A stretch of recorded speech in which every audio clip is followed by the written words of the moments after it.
So magandang araw kabola, sa video na ito pag-uusapan po natin ng isa na naman pong malaki po na trade rumor kabola, nilabas nga po ng atin pong hari ng PBA trade rumors. Wala na pong iba kundi si Snow Bado. So hindi pa nakasubscribe, pakipindot naman po yung subscription button. So usapang news muna tayo. Terra Firma, magandang start kabola, tinalo po nila yung Converge. Yung Converge naman talagang halatang halata kung anong gusto mangyari and this is a big thing for them. Ito, matalo po sila sa Terra Firma. Of course, alam naman natin po, no, kabola, kung ano rin naman po ang Terra Firma.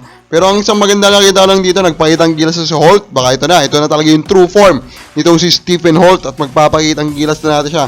Kabola, tingnan natin, no. Ito yung sa mga abangan po natin during this Philippine Cup, kabola. Then ito namang si, Coach Chot Reyes, no big adjustment daw. Saan niya pong pagbabalik, Talaga ito naman din talaga, ma-airy din talaga si Coach Chot Reyes, talaga pormahan talaga kaboli. So, unfortunately for him, di ba? Yung kanya pong lineup na dinatnan dito sa TNT is hindi po kasing lakas kabola nung lineup po na iniwan niya kasi nga wala pa po si Mikey Williams kabola. Although Calvin Optana is having his breakout season kabola, so it's up to Coach Chot Reyes now kung paano niya po ito ma-maximize. Tignan natin, will they become one of the finalists kabola in this tournament kabola? Tignan po natin yan. Then this is very interesting, no? So as we read this kabola, si Kai Soto, he feels most comfortable daw in the system po ni Coach Tim Cone kabola. Pero ang pinaka in a way natawa ako kabola yung how the way he described himself para so sabi nga kasi dito, kasi skill set ko, magaling ako pumasa, kaya kong pumoste, maganda yung vision ko, magaling ako sa play. Wow, grabe. Kabola, di ba?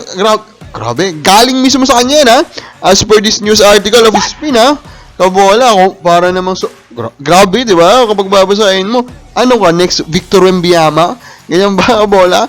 Parang ganun niya, dinescribe yung sarili niya, sobrahan lang ako kabola, Naglaro lang siya ng dalawang maganda under Coach Tim Cone, parang feeling niya na ata siya na yung next Victor Wembanyama kabola. Now, of course, we want Kai Soto to reach the NBA. Pero sa akin lang talagang na-off ako dito kabola, The way he described himself, parang sobrang mayabang talaga Mayabang kabola. And kaya hindi ako nagugulat kabola na yung mga napapansin natin sa kanya, yung madali po siyang parang mapapagod kabola, madaling nawawalan siya ng effort sa depensa kabola, lalo pag hindi siya nakakawak ng bola. Ito siguro yung rason Talaga kumbaga may confidence niya or may yabang na siya kabola na may ego na kasama na kung hindi po yun napupulfill kabola niya, huwa yung bola, di siya nakaka-score kabola, yan, nagda-down siya agad. So siguro talaga, di ba? Pero sana magbago siya kabola, sana ma-realize niya na hindi pwedeng ganyan ang mindset kabola, di ba? Being humble is still the best way, especially dito po sa sports. Now, some comments that is worth reading. Mark Anthony Mundao, sana nga wala nang tao na manood sa PBA hanggat ngayon yung alam mo na siya ang naging dahilan kung bakit nasira ang PBA ngayon kabola. At the end of the day, it happened kabola. At the end of the day, we still want the PBA to continue, so I'm still hoping for them to manage to overcome this. Pa-shoutout po, of course, sa atin pong regular listener, so Ronald Berbusidad, salamat ulit kabola. And then of course, ang atin pong number 1 trade rumor pag-usapan ngayon, Chris Newsome daw kabola, may tatlong teams na daw po na kinausap ng Meralco Balls, Analyze, Conversion, Blackwater, and these 3 teams nakaka-surprise po talaga na sila pong 3 teams ang kinakausap mo ng Meralco Balls, diba? Kasi out of nowhere yan, diba? Walang Hinebra, which is yung pinaka-inexpect, diba? Converge, bakit Converge kabola nagtatangka sila bakit may offer yung Chris Newsome, diba? Hindi na tatanggapin. And Lex, yes, sister team, pwede rin, kaso din sila, farm team bakit naman nalubusin si Chris Newsome, diba? Blackwater, same case, diba? So, very, sa akin, questionable kung talagang may magaganap na trade between these 3 teams. Ang inabangan pa rin natin dan, will it be Hinebra?